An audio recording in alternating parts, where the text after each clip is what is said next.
औज़ुबिल्लाहिमिनश्शैतानिर्रजीम बिस्मिल्लाहिर्रहमानिर्रहीम। वीवर्स अस्सलामु अलैकुम। वीवर्स, मैं हूं आपका मेज़बान सैयद अहमद समी और आप देख रहे हैं सैयद अहमद समी यूट्यूब चैनल रावलपिंडी इस्लामाबाद से।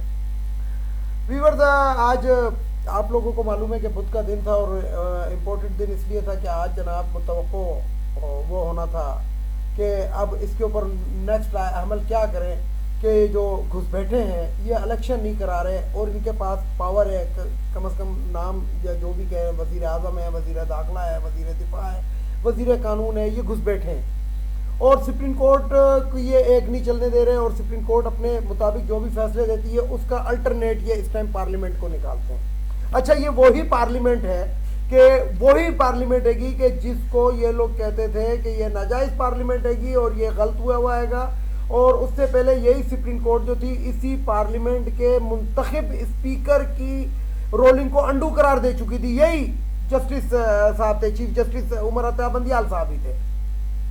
लेकिन इस सब के अंदर अलमिया ये है, वो अलमिया जो है वो सबसे ज्यादा अलमिया ये है कि इस्टेब्लिशमेंट नहीं चाहती कि इलेक्शन हो।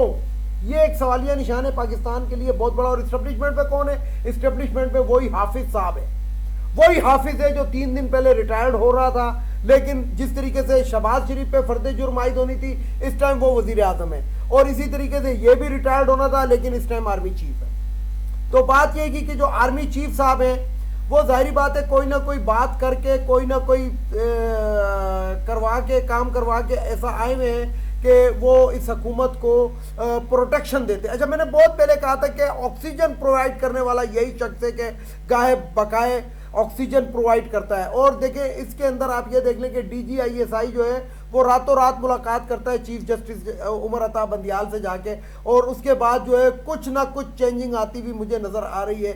वो आप देखिएगा कि 2-4 दिन के अंदर क्या होता है। तो बहरहाल इस्टेब्लिशमेंट का किरदार सबके सामने आ चुका है। ये वो इस्टेब्लिशमेंट है जो कहती थी कि हम पाकिस्तान के मुहाफिज हैं। ये पाकिस्तान के मुहाफिज नहीं, ये इस टाइम गद्दार है, पाकिस्तान की शक्ल के अंदर ये नजर आ रहे हैं।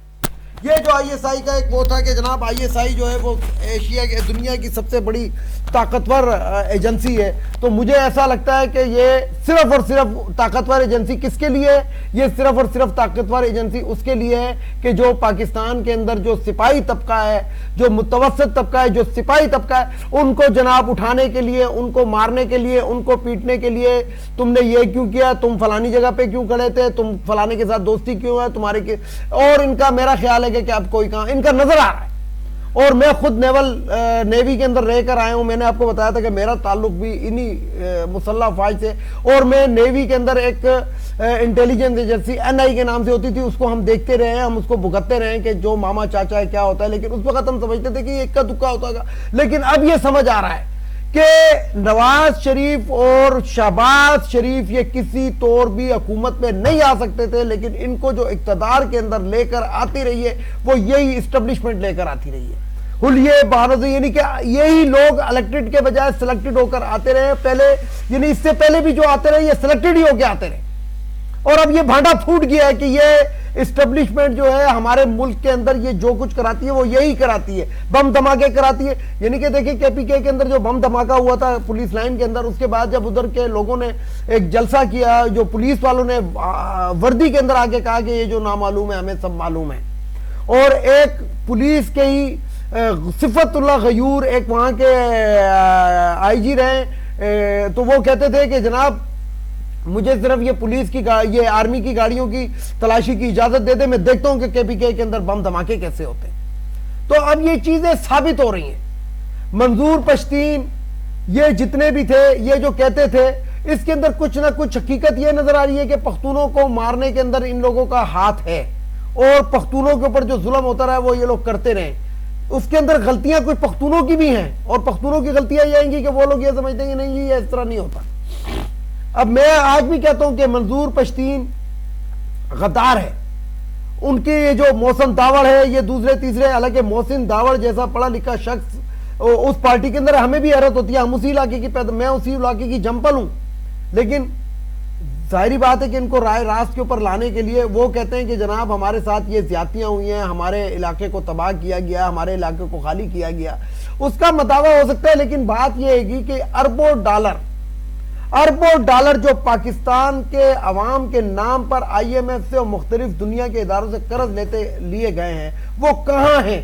क्योंकि पाकिस्तान का हर बच्चा जो है वो 2 से 2.5 लाख रुपए का मकरूज है, लेकिन इसाक डार के अगर आप बेटों को देखें डॉलर रखा, वो कहां से कहां पहुंच गई। वो इसाक डार है जिसको 20 से 25 साल पहले इसके पास पेंट पहनने के लिए नहीं थी, और मेरे पास तस्वीर मौजूद है कि इसकी पेंटे इसके साइज की नहीं थी। लंडे से पेंट ये क्या कहते हैं,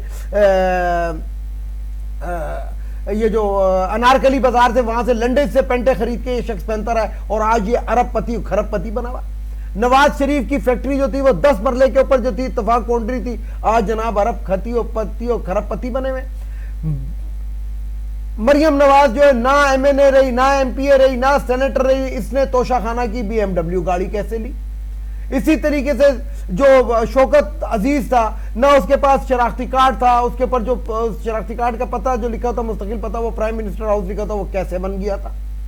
शौकत मोइन कुरैशी जो था, जो पाकिस्तान के ऊपर केयर टेकर एक वजीर आजम 6 महीने के लिए आया था, वो कैसे आ गया था? यानी इसका मतलब है कि सारा कुछ जो करता है ये एस्टेब्लिशमेंट करती है, और यही हमारे लोग करते हैं जो हमारे 1 स्टार 2 स्टार 3 स्टार और 4 स्टार जर्नल। आज मैं बिल्कुल सही बता रहा हूं कि यही लोग पाकिस्तान के अंदर असल फसाद की जड़ हैं। अच्छी भली चलती हुई हुकूमत, 23 करोड़ अवाम पाकिस्तान की न्यू मर्दमशुमारी के मुताबिक 23 करोड़ अवाम है, और 23 करोड़ अवाम को इन लोगों ने जिसे कहते हैं कि सूली पर लटका दिया, सिर्फ अपनी खुशनुदी, अपने प्लाटों, अपने उसके हासिल करने के लिए। कहते हैं कि जनाब पुराना पाकिस्तान या नए पाकिस्तान को छोड़ें, हमारे पाकिस्तान की बात करें। आपका पाकिस्तान तो DHA है, आपका पाकिस्तान तो डिफेंस है, आपका पाकिस्तान तो नेवल हाउसिंग स्कीमें हैं। ये बताएं कि गरीब का पाकिस्तान कौन सा है? आप गरीब के पाकिस्तान की बात करें, जिस 23 करोड़ अवाम को आपने 150 रुपए से 300 रुपए के ऊपर आप पेट्रोल को लेकर गए, जो आटे को आप 30 रुपए से ले उठाकर आप 150 रुपए के ऊपर आटे को लेकर गए, ये गरीब का पाकिस्तान कहां गया? वो जो गरीब का पाकिस्तान था वो कहां गया? वो आप लोगों ने अपनी खुशनुदियों और अपनी डेकोरेशनों के भेंट चढ़ाया। तो बहरहाल मैं आपको बताऊं, वीवर्स के सुप्रीम कोर्ट के अंदर टोपी ड्रामा चल रहा है, और वो टोपी ड्रामा इस तरह का चल रहा है कि ये नजर आ रहा है कि ये टोपी ड्रामा। एक तरफ एतजाज एहसन साहब बातें करते हैं कि जनाब लोगों के लूट लिया, इतना खाया, हमारे जो है वो पोते जो होंगे, पोतों के पोते जो होंगे वो कर्जे अदा करेंगे, और जिन्होंने लूटना था वो लूट चुके। और भाई उस वक्त आप भी इसी काबीना में बैठे होते थे, आप भी इन्हीं पार्लियामेंट के अंदर बैठे होते थे, उस वक्त आपके मुंह को भी बोलती बंद हुई थी। अब आप कभी ये कर रहे हैं, कभी वो कर रहे हैं। अदालत के बिल्कुल अदालत का साथ आपको देना चाहिए। दरपर्दा शायद अदालत कुछ अच्छा भी कर ले, लेकिन जो नजर आ रहा है वो नजर ये आ रहा है कि इमरान खान के ऊपर तो रोजाना एक मुकदमा बन जाता है। तौहीन इलेक्शन कमीशन, तौहीन ज़ेबा चौधरी, तौहीन फलाना, तौहीन डिमकाना, यानी कि जिसे कहते हैं कि जो भी हो वो इमरान खान पे। ये मुझे बताया राना सनाउल्लाह ने सरेआम आके कहा कि हम इलेक्शन नहीं होने देंगे, उस पर तौहीन अदालत क्यों नहीं लगती? शहबाज शरीफ पे क्यों नहीं लगती? काबीना के ऊपर क्यों नहीं? मरियम और जैद के ऊपर क्यों नहीं लगती? नून लीग के सेनेटर सरेआम चीफ जस्टिस को गालियां देते हैं, उनके ऊपर क्यों नहीं लग रही? मरियम नवाज के ऊपर क्यों नहीं लग रही? इसका मतलब यही है कि पाकिस्तान, वो जो इमरान खान कहता था कि पाकिस्तान में गरीब के लिए अलहदा कानून है और अमीर के लिए अलहदा कानून है। आज मैं आपको इसी चीज का एक और भी वो बता दूं, हजरत अली करमल्लाहु वजह का कौल था, कौल है, था नहीं, थे, है।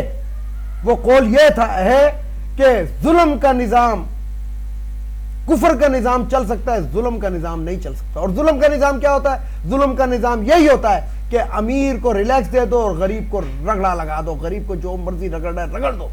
कानून गरीब के लिए कोई है नहीं, कोई प्रोटेक्शन है ही नहीं गरीब की। तो बहरहाल मैं यही कहूंगा कि तमाम के तमाम मकरू चेहरे, यानी कि इमरान खान ने एक डायरी उठाने के बाद कहा था आज से 1 साल पहले, कोई रह तो नहीं गया जो मेरे खिलाफ ना हो। तो उसके अंदर फिर नजर आया था कि मुफ्ती रह गया था जिसने आगे कहा कि जी मैंने इद्दत पे निकाह पढ़ा दिया था, यानी वो एक रह गया था बगैरत, वो भी सामने आ गया, वो एक बगैरत भी सामने आ गया। लेकिन अब मैं आपको बताऊं कि रहे सहे चेहरे भी सामने आ रहे हैं, लेकिन यहां पे मैं आपको कहूं कि अवाम का पैमाना लबरेज हो गया है। और मैं यही कहूंगा इमरान खान को, मैं पहले दिन से ये कहता रहूं कि इमरान खान साहब जल्दी कीजिएगा, डिले नहीं कीजिएगा, नहीं तो ये आप लोगों को खा जाएंगे ये लोग।